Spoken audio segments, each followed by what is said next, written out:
జగన్మోహన్ రెడ్డి గారు 2024 ఎన్నికల తన మేనిఫెస్టోలో ప్రకటించడం జరిగింది. మా ప్రభుత్వం అధికారానికి వస్తే గతంలో ఏదైతే ఇమాముకు 5,000, మౌజన్కు 3,000 రూపాయలు ఇస్తున్న ఆన్రోరియాన్ని ఇమాములకు 10,000, మౌజన్లకు 5,000, మసీదుకు 15,000 ఇస్తానని మరి ఆ రోజు తన మేనిఫెస్టోలో మరి ఆ రోజు జగన్మోహన్ గారు మాట ప్రకారంగా అధికారంలోకి వచ్చిన తర్వాత 2019లో జగన్మోహన్ రెడ్డి గారు మాట ఇచ్చిన ప్రకారంగా మరి ఆ హాన్రోరియాన్ని గతంలో 8,000 ఇస్తున్న హాన్రోరియాన్ని మసీద్ 15,000 రూపాయలు పెంచిన ఘనత జగన్మోహన్ రెడ్డి గారు. ముస్లిం మైనార్టీల సంక్షేమం కోసం అని చెప్పి ఒక హెడ్డింగ్ పెట్టి మేనిఫెస్టో రిలీజ్ చేయడం జరిగింది. ముస్లిం మైనార్టీలకు 50 ఏళ్లకే పెన్షన్లు ఇస్తాం. మరి ఇప్పటికి 2 సంవత్సరాలు అవుతోంది. మరి ఏ ఒక్కరికైనా ఈ రాష్ట్రంలో ముస్లిం మైనార్టీలు ఎవరైతే 50 ఏళ్లు దాటిన వాళ్ళకు ఒక్కరికన్నా పెన్షన్ వచ్చాయా అని చెప్పి ఈ సందర్భంగా నేను చంద్రబాబు నాయుడు గారిని ప్రశ్నిస్తాను. ముస్లిం మైనార్టీల సంక్షేమం కోసం అని చెప్పి ఒక హెడ్డింగ్ పెట్టి మేనిఫెస్టో రిలీజ్ చేయడం జరిగింది. ముస్లిం మైనార్టీలకు 50 ఏళ్లకే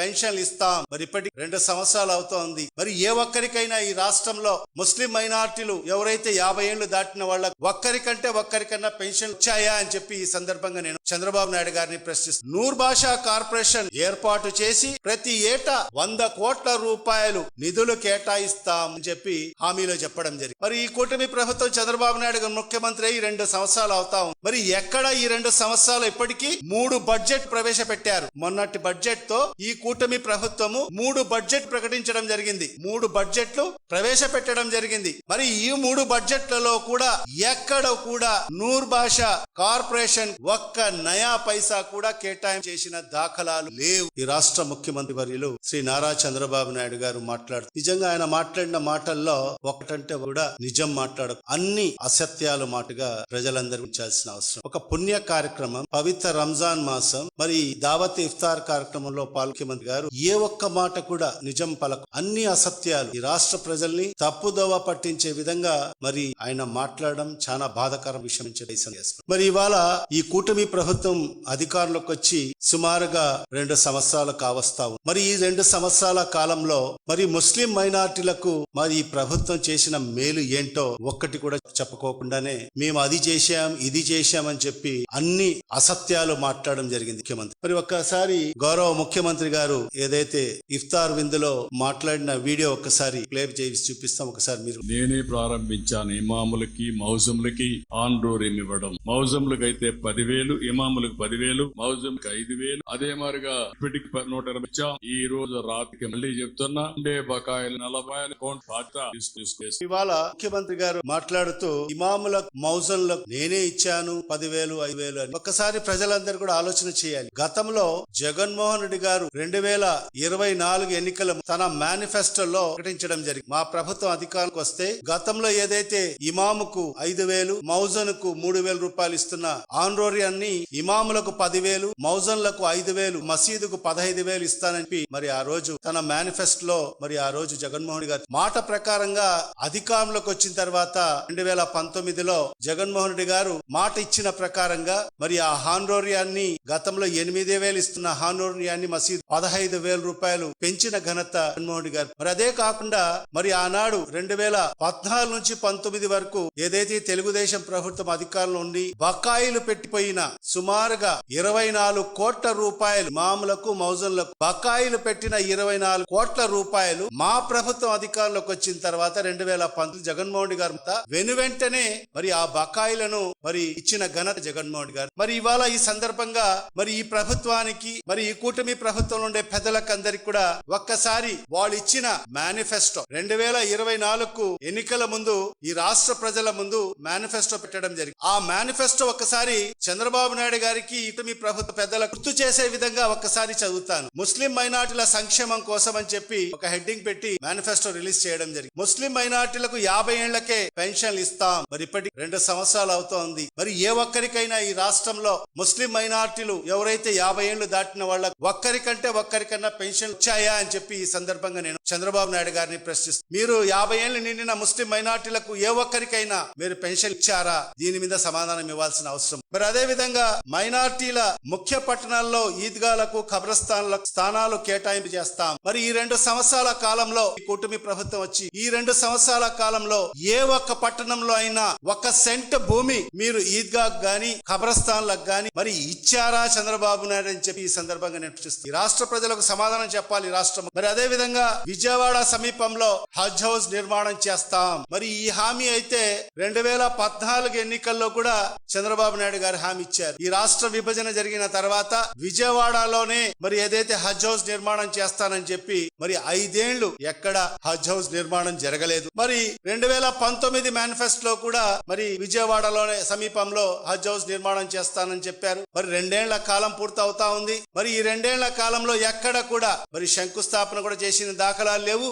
ఎక్కడ భూమి కేటాయించిన దాఖలాలు కూడా హజ్ హౌస్ కోసం లేని పరిస్థితి ఈ రాష్ట్ర ప్రజలకు తెలిసిన విషయం. మరి అదే విధంగా నూర్ భాషా కార్పొరేషన్ ఏర్పాటు చేసి ప్రతి ఏటా 100 కోట్ల రూపాయలు నిధులు కేటాయిస్తామని చెప్పి హామీలో చెప్పడం జరిగింది. మరి ఈ కూటమి ప్రభుత్వం చంద్రబాబు నాయుడు గారు ముఖ్యమంత్రి అయి 2 సంవత్సరాలు అవుతా ఉంది. మరి ఎక్కడ ఈ 2 సంవత్సరాలు ఇప్పటికీ 3 బడ్జెట్ ప్రవేశపెట్టారు. మొన్నటి బడ్జెట్ తో ఈ కూటమి ప్రభుత్వము 3 బడ్జెట్ ప్రకటించడం జరిగింది. 3 బడ్జెట్లు ప్రవేశపెట్టడం జరిగింది. మరి ఈ 3 బడ్జెట్లలో కూడా ఎక్కడ కూడా నూర్ భాషా కార్పొరేషన్ 1 నయా పైసా కూడా కేటాయింపు చేసిన దాఖలాలు లేవు. మరి ఈ పెద్ద మనిషి ఇఫ్తార్ విందులో మేము నూర్ భాషా కార్పొరేషన్ కు 100 కోట్ల రూపాయలు కేటాయింపు చేశాము అని చెప్పి అసత్యాలు మాట్లాడడం జరుగుతుంది. అదే విధంగా మరి ఇమాములకు మౌజన్లకు 10,000 మరి 5,000 గౌరవ వేతనం ఇస్తాం. ఇదేం వీళ్ళు ఇచ్చిన హామీలేం కాదు. ఇది గతంలో మా ప్రభుత్వం జగన్మోహన్ రెడ్డి గారే మరి ఆ ఇమాములకు మౌజన్లకు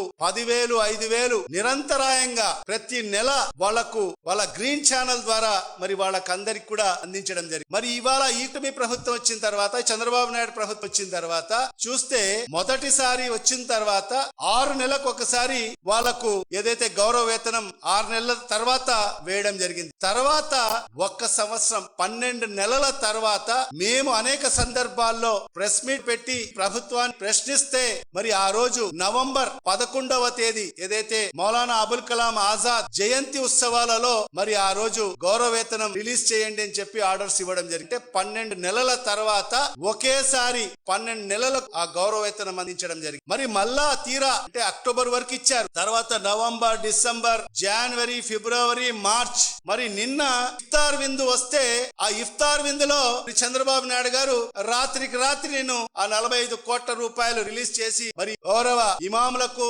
మౌజన్లకు అందరికి కూడా వేతనాలు ఈ రాత్రికే వేస్తానని చెప్పడం జరుగుతుంది. అంటే 6 నెలల తర్వాత మళ్ళీ తీరా చూస్తే నిన్న పేపర్లలో చూస్తే వాళ్ళ పాంప్లెట్ అయిన ఆంధ్రజ్యోతిలో చూస్తే అందరికీ పండగ వాతావరణం అని ఇచ్చిన హామీ నెరవేర్చుకున్న చంద్రబాబు నాయుడు అని చెప్తే ఇదేనా కొత్త హామీనా? గతంలో జగన్మోహన్ రెడ్డి గారు నిరంతరాయంగా 5 ఏళ్లు ప్రతి నెల 1వ తేదీనే వాళ్ళ అకౌంట్ లో ఇమాములకు 10,000 మౌజన్లకు 5,000 నిరంతరాయంగా అమలు చేసిన పథకం. మరి దాన్ని ఈ కూటమి ప్రభుత్వం వచ్చిన తర్వాత తూట్లు పొడుసు 6 నెలలకు ఒకసారి 12 నెలలకు ఒకసారి మళ్ళా 6 నెలలకు ఒకసారి ఈ రోజు వాళ్ళకు రావాల్సిన గౌరవేతనం ఏదో కొత్త స్కీల్ ఇంప్లిమెంట్ చేసినట్టు మరి ఏదో ముందుగానే అడ్వాన్స్ గా పండగ చేసుకోమని చెప్పి మరి ఇచ్చేటట్టు బిల్డప్ చేసుకొని బకాయిలు ఇచ్చేదానికి 6 నెలలు అయిపోయిన తర్వాత ఇస్తున్న ఆన్రోర్యం ఇది. దాన్ని పండగ చేసుకోండి ఏదన్నా అడ్వాన్స్ గా ఏదన్నా ఇచ్చి పండగ చేసుకోమని ఎక్కడన్నా చెప్తారు గాని మరి బకాయిలు ఇచ్చి పండగ చేసుకోండి అని చెప్పి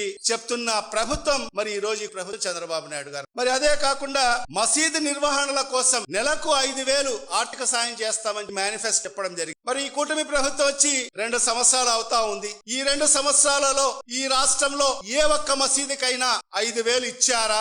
ఈ సందర్భం ఎవరికైనా మీరు 5,000 రూపాయలు ఏ మసీదుకైనా నిర్వహణ కోసం ఇచ్చారా? ఇవ్వలేదు, మోసం చేశారు. మరి అదే విధంగా హజ్ యాత్రకు వెళ్లే ఒక్కొక్క ముస్లిం హజ్ యాత్రికులకు 1,00,000 రూపాయలు సహాయం చేస్తామని చెప్పారు. ఎక్కడ ఇచ్చారు? 2024 సంవత్సరానికి సంబంధించి ఏదైతే ఎన్నికల నోటిఫికేషన్ వచ్చిన తర్వాత మరి ఆ హజ్ కార్యక్రమం జరిగింది. గతంలో ఏదైతే జగన్మోహన్ రెడ్డి గారు ఎన్నికల ముందు ఇచ్చిన హామీలో భాగంగానే మా ప్రభుత్వ అధికారులకు వస్తే హజ్ యాత్రికులకు అందరికి కూడా 30,000 60,000 రూపాయలు ఆర్థిక సాయం చేస్తానని చెప్పి ఆ రోజు జగన్మోహన్ రెడ్డి గారు తన మేనిఫెస్టోలో పొందుపరచడం జరిగింది. మరి దాని ప్రకారంగానే అధికారంలోకి వచ్చిన తర్వాత 2019లో మరి ఏదైతే హజ్ యాత్రికులకు మరి ఎవరికైతే 3 లక్షల లోపు ఆదాయం ఉన్న వాళ్ళకందరికి కూడా 30,000 రూపాయలు మరి 3 లక్షల పైబడి ఆదాయం ఉన్న వాళ్ళకందరికి అందరికి కూడా 60,000 రూపాయలు ఆర్థిక సాయం చేయడం జరిగింది. మరి 2019లో మా ప్రభుత్వం దిగిపోయే నాటికి మరి ఆ రోజు కూడా మనం హజ్ కమిటీ ద్వారా మరి ఆ రోజు వెళ్తున్న హజ్ యాత్రికులకు అందరికి కూడా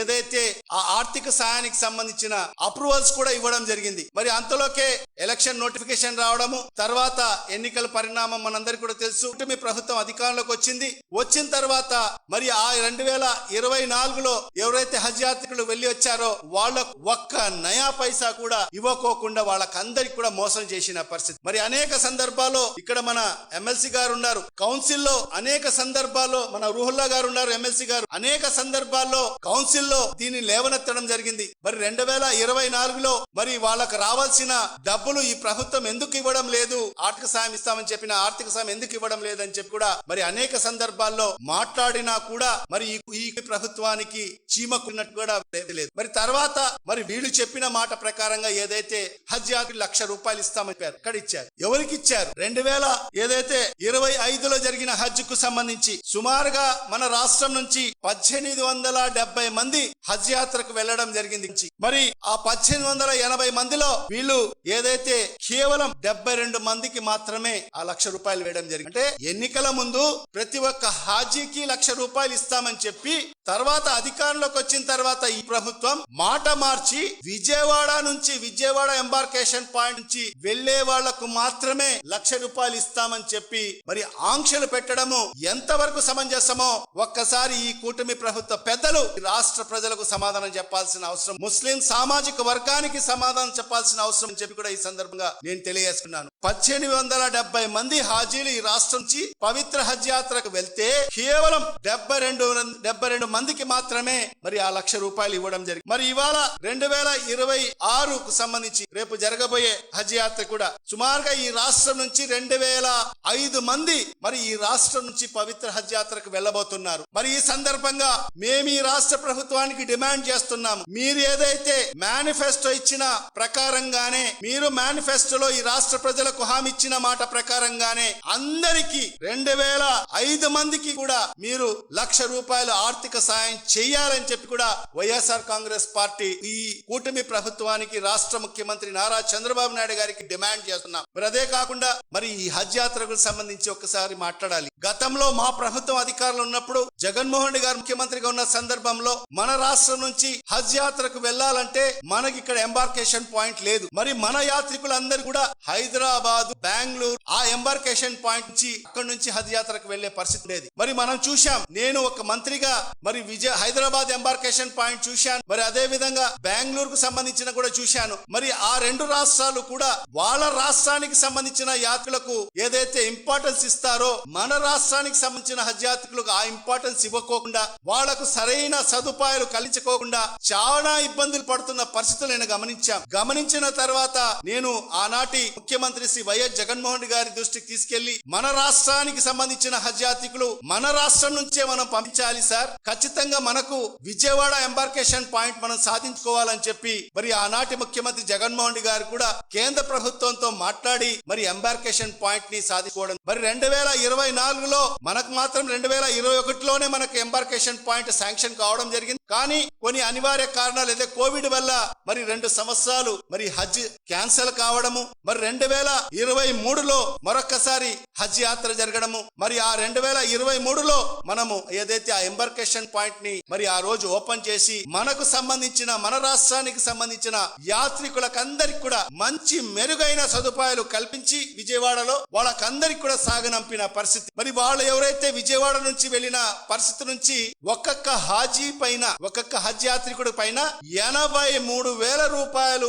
అదనపు భారం పడింది. ఎందుకంటే ఎయిర్ ఫేర్ లో మరి డిఫరెన్స్ రావడం వల్ల మరి విజయవాడ నుంచి వెళ్లే హజ్ యాత్రికులకు మరి హైదరాబాద్ నుంచి వెళ్లే హజ్ యాత్రికులకు డిఫరెన్స్ అమౌంట్ ఒక్కొక్కరికి 83,000 రూపాయలు వ్యత్యాసం రావడం జరిగింది. మరి అప్పుడు చాలా మంది హజ్ యాత్రికులు నా వద్దకు వచ్చి, అయ్యా మేము ఎంతో శ్రమపడి మేము రూపాయి కూడబెట్టుకొని మరి ఈ రోజు నేను నా కుటుంబ సభ్యులు హజ్ యాత్రున్నాము, ఒక్కొక్కరి మీద 83,000 రూపాయల అదనపు భారం పడితే మేము ఆ భారాన్ని మొయ్యలేము, మేము ఆ హజ్ యాత్ర అయినా మానుకుంటాం గాని మరి ఆ అదనపు భారాన్ని మనం మొయ్యలేని పరిస్థితిలో ఉండామని చెప్పి మరి వాళ్ళు మా విజ్ఞప్తి చేసుకుంటే నేను వెనువెంటనే మరి ఆనాటి ముఖ్యమంత్రి శ్రీ వైఎస్ జగన్మోహన్ రెడ్డి గారి దృష్టికి తీసుకెళ్తే ఒక మనసున్న ముఖ్యమంత్రిగా ఏదైతే అదనపు భారం పడిందో మా రాష్ట్ర ప్రభుత్వమే భరిస్తుందని చెప్పి హామీ ఇచ్చిన ఏకైక నాయకుడు ఒక జగన్మోహన్ రెడ్డి గారు మాత్రం 80,000 రూపాయలు మరి ఆ అదనపు భారాన్ని అందరు హాజీలకు సంబంధించి 14,51,00,000 రూపాయలు 24 గంటల్లో జీవో ఇచ్చి వాళ్ళ అకౌంట్ లో జమ చేసిన ప్రభుత్వం జగన్మోహన్ రెడ్డి గారి ప్రభుత్వం. జమ చేసిన నాయకుడు ఒక్క జగన్మోహన్ రెడ్డి గారు. మరి ఆ రకంగా జగన్మోహన్ రెడ్డి గారు చేస్తే మరి ఇవాళ ఈ కూటమి ప్రభుత్వం పెద్దలు వాళ్ళ మేనిఫెస్టోలో చెప్పిన మాటను కూడా నిలబెట్టుకోకుండా మరి దాంట్లో కూడా ఆంక్షలు పెట్టి మరి ఈ రోజు పూర్తిగా హజ్ యాత్ర మోసం చేసిన స్పష్టంగా కనిపిస్తుంది కూడా. ఇవాళ జగన్మోహన్ రెడ్డి గారి ప్రభుత్వం మైనార్టీల సంక్షేమం కోసం పెద్దపీట వేసిన ప్రభుత్వం ఏదైనా ఉందంటే అది జగన్మోహన్ రెడ్డి గారు. గతంలో ఆ మహానేత దివంగత ముఖ్యమంత్రి డాక్టర్ వైఎస్ రాజశేఖర రెడ్డి గారు మైనార్టీల స్థితిగతులను ఆ రోజు గమనించి 4% రిజర్వేషన్ కల్పించడం జరిగింది. మరి ఆ 4% రిజర్వేషన్ల వల్ల అనేక కుటుంబాలలో మైనార్టీ కుటుంబాల్లో వెలుగు నింపడం జరిగింది. ఈ రోజు డాక్టర్లు గాను ఇంజనీర్లు గాను ప్రతి కుటుంబంలో చదువుకుంటున్నారంటే, ఉన్నత చదువులు చదువుకుంటున్నారంటే మరి ఆ ఘనత ఆ మహానేత దివంగత డాక్టర్ ఎస్ రాజశేఖర్ గారు. మరి అదే కాకుండా ఫీజు రింబర్స్మెంట్ ద్వారా మరి అనేక మంది విద్యార్థులు ఉన్నత చదువుకోవడం. మరి ఆ తండ్రికి తగ్గ తనయుడిగా జగన్మోహన్ రెడ్డి గారు ముఖ్యమంత్రి అయిన తర్వాత తండ్రి కన్నా ఇంకా నేను 2 అడుగులు ముందుకు వేసి మైనార్టీల పక్షపాతి అని ఎంచుకోవడం గారు. ఆయన 5 ఏళ్లు ముఖ్యమంత్రిగా పరిపాలించి 5 ఏళ్లలో మైనార్టీల సంక్షేమం కోసం ఖర్చు పెట్టిన డబ్బులు ఎంత అంటే 24,304 కోట్ల రూపాయలు ఖర్చు పెట్టడం 5 ఏళ్లలో. గతంలో ఎప్పుడు ఇంత పెద్ద మొత్తంలో మైనార్టీల సంక్షేమం కోసం ఏ ప్రభుత్వం కూడా ఖర్చు పెట్టలేదు. జగన్మోహన్ రెడ్డి గారి ప్రభుత్వం 5 ఏళ్లలో 24,304 కోట్ల రూపాయలు మరి ఖర్చు పెట్టడం జరిగింది. దాంట్లో డీబీటీ ద్వారా డైరెక్ట్ బెనిఫిట్ ట్రాన్స్ఫర్ ద్వారా 13,239.49 కోట్ల రూపాయలు డీబీటీ ద్వారా మరి వాళ్ళ అకౌంట్ లో జమ చేయడం జరిగింది. మరి అదే విధంగా నాన్ డీబీటీ ద్వారా 11,064.88 కోట్ల రూపాయలు నాన్ డీబీ ద్వారా వెరసి మొత్తంగా 24,304 కోట్ల రూపాయలు మరి ఆనాటి జగన్మోహన్ రెడ్డి గారి ప్రభుత్వంలో మైనార్టీల సంక్షేమం కోసం ఖర్చు పెట్టడం జరిగింది. మరి వాటిలో చేయూత పథకం అంటే మహిళలకు సంబంధించి 45 పైబడిన మహిళలు 60 ఏళ్లు లోబడిన మహిళలకందరి కూడా సుమారుగా 2,24,334 మందికి 1,613 కోట్ల రూపాయలు మరి 5 ఏళ్లలో ఖర్చు పెట్టడం జరిగింది. మరి అదే విధంగా ఆసరా పథకం ద్వారా 1,69,412 మందికి 583 కోట్ల రూపాయలు మరి గత జగన్మోహన్ రెడ్డి గారి ప్రభుత్వంలో మరి ఖర్చు చేయడం జరిగింది. మరి అదే కాకుండా జగన్మోహన్ రెడ్డి గారు మాట ఇచ్చిన ప్రకారంగానే ముస్లింల ఆడపిల్లల పెళ్లిళ్ళు చేసుకుంటే షాదీ తోఫా కింద 1,00,000 రూపాయలు ఇస్తామని చెప్పి మాట ప్రకారంగానే మరి 1,00,000 రూపాయలు అందించిన ఘనత జగన్మోహన్ రెడ్డి గారిది. అయితే మరి ఇవాళ ఈ కూటమి ప్రభుత్వం వచ్చిన తర్వాత ఈ 2 ఏళ్లు అవుతా ఉంది. ఈ 2 ఏళ్లలో ఎక్కడ కూడా షాదీ తోఫా అనే కార్యం ఇంప్లిమెంట్ చేయలేదు. ఒక్క రూపాయి, ఒక్క నయా పైసా కూడా ఎవరికి కూడా ఇచ్చిన దాఖలాలు లేవు. మరి అదే కాకుండా జగన్మోహన్ రెడ్డి గారి ప్రభుత్వంలో గర్వంగా చెప్పుకోగలను, ఏదైతే మైనార్టీల సంక్షేమం కోసం అన్ని వేల కోట్ల రూపాయలు ఖర్చు పెట్టి వాళ్ళ అందరినీ కూడా ఆర్థికంగా బలోపేతం చేయాలి, సామాజికంగా వాళ్ళకందరికి కూడా బలోపేతం చేయాలి, రాజకీయంగా కూడా మైనార్టీలను ముందుకు తీసుకెళ్లాలి అనే ఆలోచనతో జగన్మోహన్ రెడ్డి గారు రాజకీయంగా పెద్దపీట వేసిన ఏకైక నాయకుడు బహుశా ఈ భారతదేశంలో ఒక జగన్మోహన్ రెడ్డి గారు మాత్రమే. ఆనాడు 2019 ఎన్నికల్లో 5గురికి ఎమ్మెల్యే టికెట్లు ఇవ్వడం జరిగింది. 5గురిలో 4 గెలవడం జరిగింది. ఆ 4లో ఒకరికి ఈ రాష్ట్రానికి సంబంధించిన ఉప ముఖ్యమంత్రి ఆ గౌరవం నాకు దక్కడం నిజంగా నేను నా జన్మ ధన్యమైందని కూడా ఈ సందర్భంగా తెలియజేసుకున్నాను. ఒక మైనార్టీ సామాజిక వర్గానికి సంబంధించిన వ్యక్తిని, ఒక సామాన్యమైన వ్యక్తిని ఈ రాష్ట్రానికి ఉప ముఖ్యమంత్రి చేయడము జగన్మోహన్ రెడ్డికే సాధ్యమైందని కూడా ఈ సందర్భంగా తెలియజేసుకున్నాను. మరి అదే కాకుండా కౌన్సిల్ లో 4 మైనార్టీలకు ఎమ్మెల్సీలుగా అవకాశం ఇవ్వడం జరిగింది. ఇక్కడ 2 ఎమ్మెల్సీలు కూర్చుని ఉన్నారు, ఒక ఇసాక్ గారు, మరి అదే విధంగా ఒక రూహుల్లా గారు. మరి ఆనాడు 2019లో 5 మందికి ఎమ్మెల్యే టికెట్లు ఇస్తే దాంట్లో ఇక్బాల్ గారు ఓడిపోవడం జరిగింది హిందూపూర్ నుంచి. మరి ఆనాడు జగన్మోహన్ రెడ్డి గారు ముఖ్యమంత్రి అయిన వెంటనే ఒక గుంటూరులో ఒక ఇఫ్తార్ విందులో పాల్గొంటూ మరి అక్కడ బహిరంగంగా ప్రకటించడం జరిగింది. నేను 5గురికి ఎమ్మెల్యేలుగా నేను అసెంబ్లీలో చూడాలనుకున్నాను, కానీ 4 మాత్రమే గెలుచుకొని రావడం జరిగింది. ఇక్బాల్ అన్న గారు ఓడిపోయాడు కొన్ని అనివార్య కారణాల వల్ల.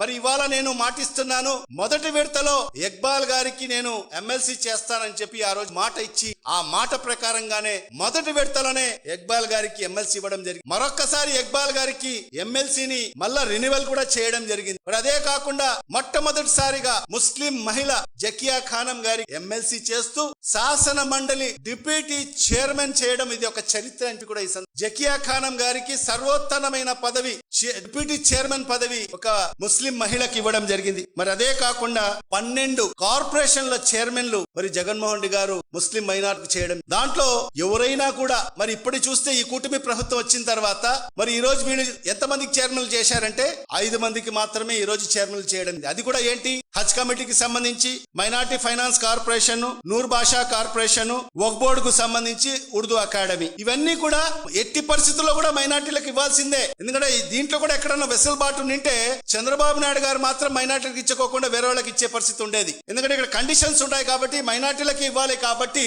మరి ఈ రోజు ఆ మైనార్టీలకు ఇవ్వడం జరిగింది. కేవలం ఇప్పటికీ ఆయన ఫిలప్ చేసింది కేవలం 5గురికి మాత్రమే ఇవ్వడం జరిగింది. ఇప్పటికి కూడా మైనార్టీ కమిషన్ ఇప్పటికీ ఖాళీగానే ఉంది, ఇప్పటికీ భర్తీ చేయలేదు. కానీ జగన్మోహన్ రెడ్డి గారు అలా కాదు, ఈ 6 ఏదైతే మైనార్టీలకు రావాల్సిన ఈ 6 చైర్మన్ల పదవులు ఇస్తూ జనరల్ కేటగిరీలో కూడా 6గురికి అవకాశం కల్పించడం జరిగింది రాష్ట్ర చైర్మన్లుగా. గిడ్డంగిల శాఖ చైర్మన్ గా మన వైఎస్ఆర్ జిల్లా కడపకు సంబంధించిన ఒక సామాన్యమైన కార్యకర్త కరీముల్లా గారికి ఇవ్వడం జరిగింది. మరి అదే విధంగా సీడ్ కార్పొరేషన్ చైర్మన్ గా ఒక మహిళ చాగలమరికి సంబంధించిన ఒక మహిళకు మరి చైర్మన్ ఇవ్వడము, ఏపీ మినరల్ డెవలప్మెంట్ కార్పొరేషన్ కు సంబంధించిన ఆ చైర్మన్ కూడా మన మదనపల్లికి సంబంధించిన షమీం అస్లం గారికి ఒక మహిళకి ఇవ్వడం జరిగింది. ఈ రకంగా జనరల్ కేటగిరీలో కూడా 6 మైనార్టీలకు రాష్ట్ర చైర్మన్లు చేసిన ఘనత జగన్మోహన్ రెడ్డి గారు. మరి అదే కాకుండా 100కు పైబడి స్టేట్ డైరెక్టర్లు కూడా చేసిన ఘనత కూడా జగన్మోహన్ రెడ్డి గారు. అంటే ఈ రకంగా చూసుకుంటే మైనార్టీలకు రాజకీయంగా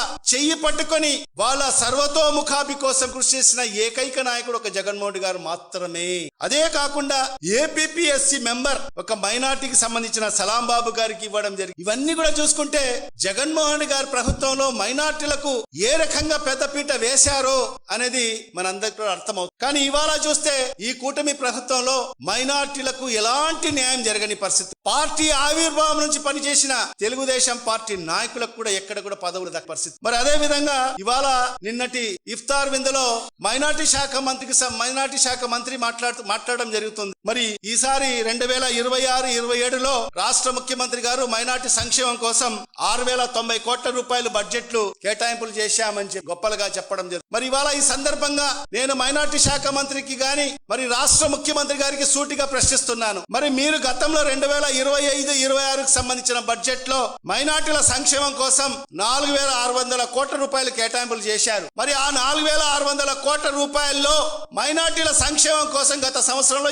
ఎంతవరకు ఖర్చు పెట్టారో శ్వేతపత్రం రిలీజ్ చేయమని చెప్పి కూడా ఈ డిమాండ్ చేస్తాం. కేవలం పేపర్లకు మాత్రం మేము 1,000 కోట్ల రూపాయలు కేటాయింపులు చేశాం, కానీ తీరా ఖర్చు అయ్యేటప్పటికీ ఏమీ కూడా మైనార్టీల సంక్షేమం కోసం ఖర్చు పరిస్థితి. అంటే ఏ సంక్షేమ పథకాలు మీరు అమలు చేశారని మీరు మైనార్టీల సంక్షేమం నుంచి ఇన్ని 1,000 కోట్ల రూపాయలు మేము బడ్జెట్ లో పెట్టామని చెప్పి ఈ రోజు గొప్పలుగా మాట్లాడుతున్నారు. ప్రజలకు సమాధానం ఇవ్వాల్సిన అవసరం. మరి అదే విధంగా గతంలో జగన్మోహన్ రెడ్డి గారి ప్రభుత్వంలో నిజంగా చారిత్రాత్మకమైన 2 ఘట్టాలు జరిగాయి. మొదటిది ఏంటంటే దశాబ్దాలుగా మైనార్టీ సోదరులందరూ కూడా మాకు కూడా సప్లాన్ కావాలి అని చెప్పి వాళ్ళ ఆకాంక్ష ఉండేది. కానీ ఏ ప్రభుత్వం కూడా ఏ ముఖ్యమంత్రి కూడా ఆ దిశలో ఆలోచన కూడా చేయలేదు. జగన్మోహన్ రెడ్డి గారు ముఖ్యమంత్రి అయిన తర్వాత ఖచ్చితంగా మైనార్టీలు కూడా వెనకబడి ఉన్నారు, వాళ్ళను కూడా మరి ముందుకు తీసుకెళ్లాలంటే ఖచ్చితంగా వాళ్ళకు కూడా సప్లాన్ ఎస్సీ ఎస్టీల తరహాలోనే సప్లాన్ తీసుకురావాలని చెప్పి మరి దాన్ని అసెంబ్లీలో బిల్లు ప్రవేశపెట్టడం జరిగింది. నిజంగా నేను కూడా ఎంతో గర్వపడుతున్నాను. మరి ఆ సప్లాన్ కు సంబంధించి